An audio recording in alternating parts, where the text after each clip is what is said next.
My name's Stu and welcome to another short review Roundup video on Flying Wiener.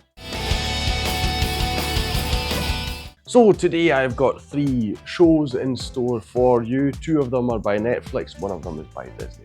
And as per usual with these videos, if you're not aware, if I have a preference among the 3, or 2 if I only talk about 2, I will talk about them in the order that I enjoyed them in. So first thing is what I enjoyed the most, then second and third and so on. If you don't want to watch the whole video, that'll first of all make me very sad, so don't do that please. But if you insist, you can use the bar at the bottom of your screen to jump ahead, because I've put timestamps, and you can also find these timestamps in the description below if you do want to jump ahead. So what are the 3 things we're going to talk about today? We have a Netflix show called, and before I do say this, while these are in order of my preference, I will preface the whole thing by saying none of these are bad shows, yeah? Just so that you know. So it's not like, oh god, the last one is horrible. That's not it at all. Anyway, what are the 3 things? First thing is a Netflix show. It's called The Fall of the House of Usher, which released in October, sort of just before Halloween. It's by Mike Flanagan, who's, I love pretty much everything this guy has done. I've actually featured quite a few things on the channel before. Sorry, getting ahead of myself. Second thing is the second series or season of Loki, which was on Disney Plus and concluded rather recently. And the third thing I'm actually quite late with. It came out last year, even in 2022. It's a Netflix show called Wednesday, which is the Wednesday Addams from the Addams Family, in case you were not aware. So that's the order I'm going to talk about them in. I'll say again, while this is the order I like them in, so I like The Fall of the House of Usher the most. Loki, Season 2, and Wednesday are nonetheless good shows. I just have some issues with them, but we'll discuss this. So we'll start with The Fall of the House of Usher. I've already mentioned Mike Flanagan. I really like his stuff. I'll actually leave a link at the end of this video to one of the things I've discussed. So I've done at least 2 of his, I've discussed 3 of his things that he's done for Netflix in the past. I'll leave a link at the end of this video to one of them. Most likely Midnight Mass, because that to me is still sort of the best thing he has done, which I've seen to date. But maybe, who knows, it might surprise me. So with that being said, yes, I don't like The Fall of the House of Usher as much as Midnight Mass, but there's still a lot of elements I love here. We have a magnificent dialogue, which is a particular thing I love Mike Flanagan for. He somehow manages, even, I mean, in this case, with this show, we have got very, well, not exactly flamboyant, but very outgoing characters, unusual characters, I'll call it, because we're focused on a family of very wealthy people, so they're all quite characters, they're quite very... but he usually manages to have just such interesting dialogue between just ordinary people in a very ordinary situation. I find myself sitting there just listening to the dialogue and just being completely captivated by it. That's one thing I love about that. But here as well, dialogue is definitely his strongest suit among everything that I see here in the show. Absolutely love it. There's one scene in particular where we've got a monologue about about lemons and lemonade. That saying, when life gives you lemons, make lemonade. Well, there's a scene in this show, I've forgotten which episode it is. I think it's the penultimate one, but just watch the whole show, you'll get to eventually. Yeah, I don't want to spoil it in any way, but it's just one of the it seems like such a simple saying that you sort of mention or reference, and then just the way it develops in this one scene in the dialogue, just amazing. One of the best things I've ever seen, also acting wise, but the whole cast is great. So I love all the cast members here. Just to give you a brief plot breakdown, I am not familiar with Edgar Allan Poe's work, which this is based on, but The Fall of the House of Usher has got to do with this wealthy family. They're in the pharmaceutical industry, and within a span of a week, all the family children, adult children, so it's not kids, they die off one after the other under extremely suspicious, mystical, mysterious circumstances, and we're following along trying to unravel this whole plot. I just find all of them interesting. Like I say, the actors are great. It's funny. I love the humor. I really enjoyed that quite a lot. this family unit, you know, it's all twisted and everything, and it's really interesting getting behind all these relationships and figuring out, you know, how they get along with each other, even though quite a lot of them are, well, yeah, terrible people, really. So if you like a sort of, I'll call it a sort of mystery thing, slight horror elements in it. It's not too strong in the horror, but it's got horror elements. So if you like a sort of mystery thing with that, just great characters, and yeah, just particularly the mystery. If you focus on the mystery, I would say that's the biggest selling point, the interesting mystery between these wealthy people and what's actually going on here. And then you've got the dialogue and the actors and everything, the characters, they just elevate the whole thing. I think it's just, yeah, it's fabulous. I believe that Mike Flanagan's contract with Netflix is now finished, so it'll be interesting to see what he's going to do next. I'm pretty sure I saw something on Twitter, I've forgotten the name, but there was some project and he had like a long list of people already signed up to get involved with it. And I was like, wow, you know, it's even bigger than he usually does. So we'll see what happens.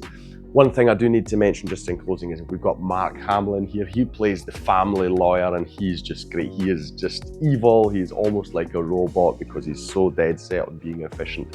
He is a highlight under really a great cast already, yeah? So, let's move on. We'll move on to the second series of Loki. Now, I did the first series of Loki, which I did enjoy. I thought it was quite interesting. I did, back then I can remember, talk about how it's kind of a point now, or back then in the MCU, where you feel that people might jump off because it's getting a bit too complicated. I remember my own wife, she was like, what's going on? I'm beginning to forget things and how they interlock and all this kind of stuff. Loki Series 2 doesn't actually make it better, I suppose you could say. I mean, we're still a lot about timey-wimey stuff, multiverse stuff. Seeing Loki trying to, after what happened in the first series, trying to deal with all that, and the multiverse is seemingly breaking apart with the whole of existence being in danger, and he's trying to figure out a way to save it. That's the most basic plot summary I can give. But I feel it's a well-produced show. I just love the look of everything. We've still got the TVA. I just love all the design aspects of it. Tom Hiddleston, easily one of the best actors they've had in the MCU. Just as a whole, I mean, Loki is a very beloved character by now, and it's easy to see why. And now you're rooting for him and hoping that he'll get there. You're hoping for Owen Wilson's character to finally get that jet ski. If you don't know what I'm talking about, you haven't seen the first series, obviously.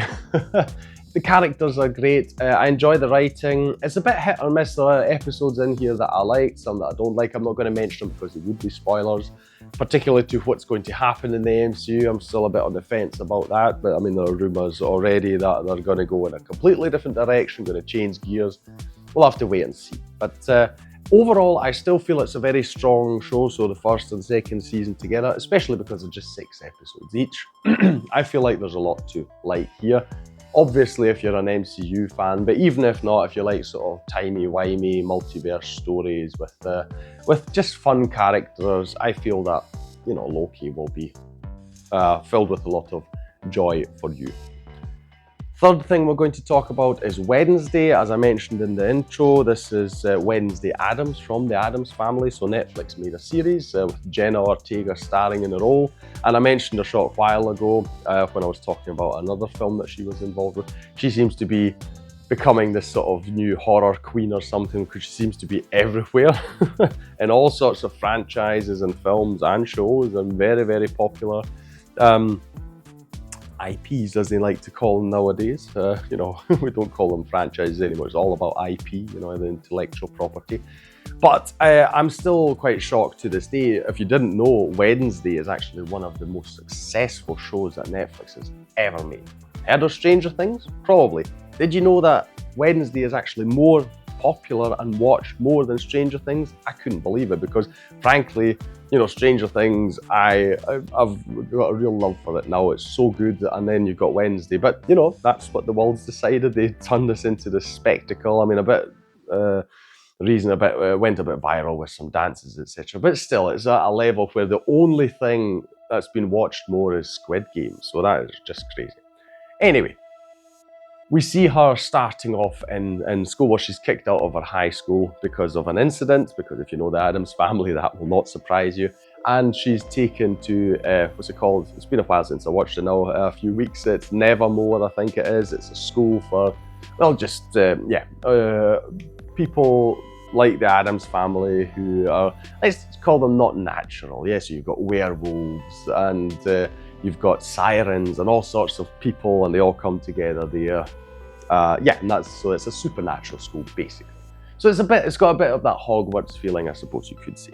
And there's this big mystery because a monster appears, and there's a big mystery about who the monster is, what it wants, and can they save the school and the pupils. At the same time, Wednesday is trying to find her place because, you know, she always wants to, she doesn't want to socialize with anyone, and so it's about her, you know, getting to, just getting to exist in society and sort of finding a way to live alongside people, etc.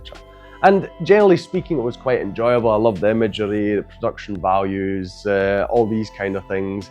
I just felt that doing a show with a character like Wednesday as the main character is a bit difficult because over time it gets a bit boring because, you know, she's, I mean, they did make a, I will say, they did pull it off really well. So they didn't put an overemphasis on her, you know, constantly rejecting people or keeping people at bay and all that. I mean, it would have been really easy to just completely go in that direction. Luckily that doesn't happen, but even with them being very restrained, it just felt a bit repetitive over time. It's like, yeah, okay, we get it, you don't like people, you know, it's all, you're edgy and all these kind of things. So I felt towards the end, I was like, okay, you know, can we get to the end here? Because it's just, yeah, it gets a bit much. But overall, I'll still watch the second season just because, like I say, I like all the elements here, and I find that they really did their best to get a good balance. So hopefully maybe they can take that even further in the second series, where it's, like I say, not just too much about her just being antisocial, you know, but yeah, just making it a bit more interesting than just making her you know, just a one-note character. Which, again, like I say, over the development of the series, she wasn't, you know, we saw her opening up a little, and that's fine, and that's great, and that's what you want to see, character development and all these things. So yeah, I hope they keep going because I like the environment and the vibe that the show has, and there are funny jokes in here as well, so I like quite a few of the segments. Yeah, so if you're into the Addams family and want the sort of teenage high school drama, well, it's not really a drama, but you know, along those lines with funny supernatural elements, etc. This, yeah, it's got a high production value. I'd say definitely watch it. That'll be all from me today. If you enjoyed this video, please like, share and subscribe. Leave a comment down below about any of the things I discussed here, any of the 3 shows. Like I said, I'll leave a link up here to one of Mike Flanagan's previous projects that I talked about on the channel, if you want to check that out. Otherwise, there's nothing left for me to say, but thank you for watching this video, and I'll see you in the next one on the Flying Wiener. Take care.